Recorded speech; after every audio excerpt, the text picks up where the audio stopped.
기초 튼튼, 실력 쑥쑥, 투자의 자신감을 키워주는 시간 상암동 주식 1타 강사 이성우 대표와 함께합니다. 오늘은 또 어떤 수업이 진행될지 기대가 되는데요. 네, 코로나 사태 이후에 개인 투자자들의 주식 열풍이 이어지면서 개인 투자자가 무려 1,400만 명에 육박한다라고 집계가 됐죠. 근데 안타깝게도 이들의 90% 그러니까 거의 대부분이 주식으로 이익을 보는 게 아니라 오히려 손해를 보고 있다고 하죠. 개인이 번번이 투자에 실패하는 이유.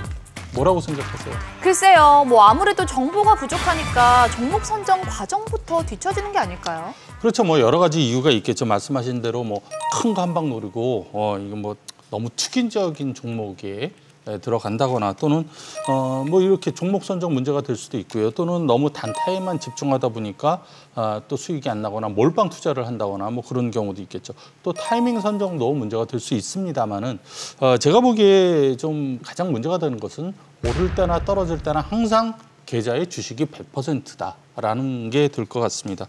오히려 이게 오를 때는 주식을 샀다 팔았다 하면서 계좌에 현금이 그래도 좀 있는데 떨어질 때는 그냥 100% 안고서 그냥 같이 떨어지는 그런 상황이 되기 때문에 손해가 더 커질 수밖에 없다라고 생각을 합니다. 네, 그런데 사실 시장 자체가 맥없이 급락해버리면 손쓸새도 없이 휩쓸려 내려가기 때문에 대응이 쉽지가 않거든요. 그래서 369 전략을 추천을 합니다. 369? 네. 369, 369, 369, 369, 1! 2! 요거요? 그거 아니고요.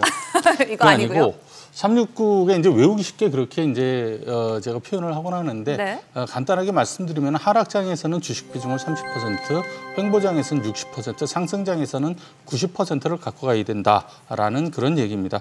우리가 여름에는 또 여름 옷을 입어야죠. 그렇죠. 겨울에는 겨울 옷을 입어야 됩니다. 계절에 따라서 옷을 바꿔 입듯이 시장의 성격에 따라서 주식 비중도 좀 달리해야 된다. 이걸 말씀드리고 싶은 거죠.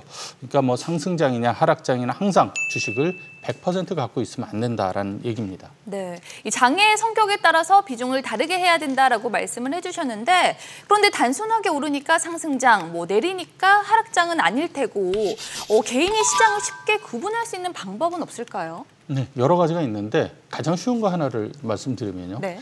일단 20일 이동평균선과 60일 이동평균선 가지고 보는 겁니다. 그러니까 하락장은 20일 이동평균선이 60일 이동평균선을 뚫고 내려오는 거 이거를 데드크로스다라고 얘기를 하는데 그렇게 됐을 때는 우리가 일단 하락장 내지는 횡보장으로 바뀌었다라는 그런 것들을 우리가 인지를 하면서 비중을 좀 60%대로 일단은 줄여야 되고요.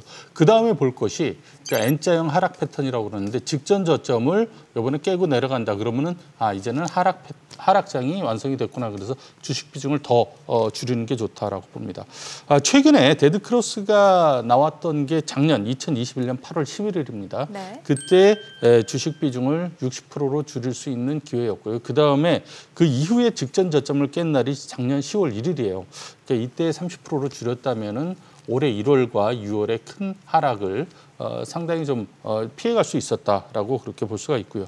반면에 이제 거꾸로 이제 상승장으로 가는 것은 우리가 20일 이동평균선이 60일 이동평균선을 뚫고 올라갈 때 이거를 골든 크로스다라고 얘기를 하는데 그렇게 됐다면 이제 하락장이 끝나고 횡보장 또는 상승장으로 바뀌는 상황이다라고 볼 수가 있기 때문에 주식 비중을 30%에서 60% 늘리고 그다음에 직전 고점을 상향 돌파했을 때 그러니까 N자형 상승 패턴이 완성이 됐을 때 그때는 이제 상승장이 본격적으로 나왔구나라고 생각해서 90%로 늘리면 됩니다.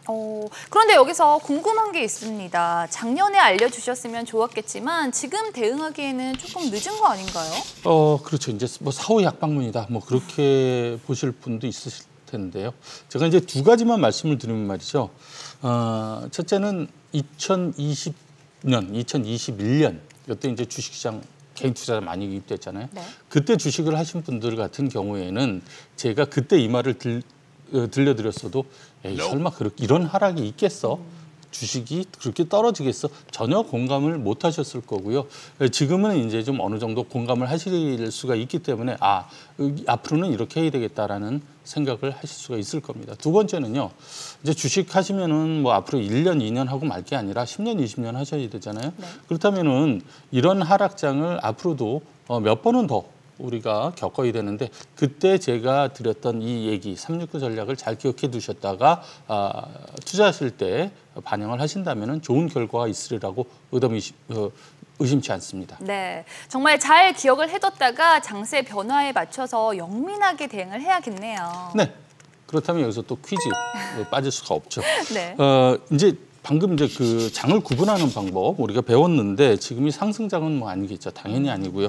그렇다면은 하락장과 횡보장 여기서 어디에 해당을 할까요? 저도 그게 항상 궁금했는데 뭐 하락장이었다가 횡보장이었다가 반복하니까 너무 헷갈리더라고요.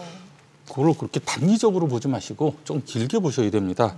지금은 아직 바닥이 지켜지고 있다라는 그런 측면에서 봤을 때는 이게 횡보장이다라고 볼 수가 있겠지만은 사실은 골든 크로스가 아직 안 났죠. 20일이 60일을 뚫고 올라가는 그런 장이 아니기 때문에 아직은 하락장이 계속되고 있다라고 보시는 게 맞습니다. 근본적으로 상승장, 하락장, 횡보장 뭐 이런 것들은 말이죠. 우리가 이제 절대 고점, 저점 이게 바로 짚어진 게 아니고 고점이나 저점이 나타나고 나서 한 달 내지 3달 정도 있다가 확인을 할 수 있기 때문에 그 점도 참고를 하시면 좋겠습니다. 네. 그렇다면 이 하락장에 맞춰서 비중을 30%로 줄여야 하는 건가요? 뭐 지금 30%가 적절하지만은 지금 그러신 투자자분들은 별로 없을 것 같아요. 그죠? 그럼 지금 뭐 다 30%로 팔아라. 이것도 좀 말이 안 되는 거 아니겠습니까? 그래서 지금은 반등 시점에 주식을 일부, 그러니까 뭐 지금 10에서 30% 정도 그 정도를 팔고 그것을 직전 저점, 전저점 부분에 오면은 다시 재매수하는 방법을 쓰셔야 된다라는 거고요. 자, 같은 주식수를 샀다가 더 싸게 팔았다가 더 싸게 사게 되면은 아무래도 현금이 좀 남겠죠. 그러면 그런 것들을 몇 번 반복하다 보면은 현금 비중이 올라가고 주식 비중은 좀 떨어질 수 있을 겁니다. 그런 방법을 반복해서 현금 비중을 높이시는 전략을 취하시는 게 좋다 말씀드리겠습니다. 네, 최근 하락장에 이러지도 저러지도 못하고 상심에 있는 분들 많으실 텐데 이성우 대표님의 대응법 참고하시면 좋을 것 같습니다. 나는 아직 배고프다. 주식 공부에 허기진 분들을 위해서 주식 정보를 쉽고 또 간편하게 만나볼 수 있는 특별한 방법이 있습니다. 참여 방법 알려드려야죠. 네, 카카오톡 채널에서 필살기 검색하신 후 친구 추가하시면요 다양한 주식 정보들을 간편하게 만나보실 수가 있습니다. 네, 많은 참여 바라고요. 알면 알수록 재밌어지는 주식 투자 상암동 주식 1타 강사 쌤들의 수업은 다음에도 계속됩니다. 안녕.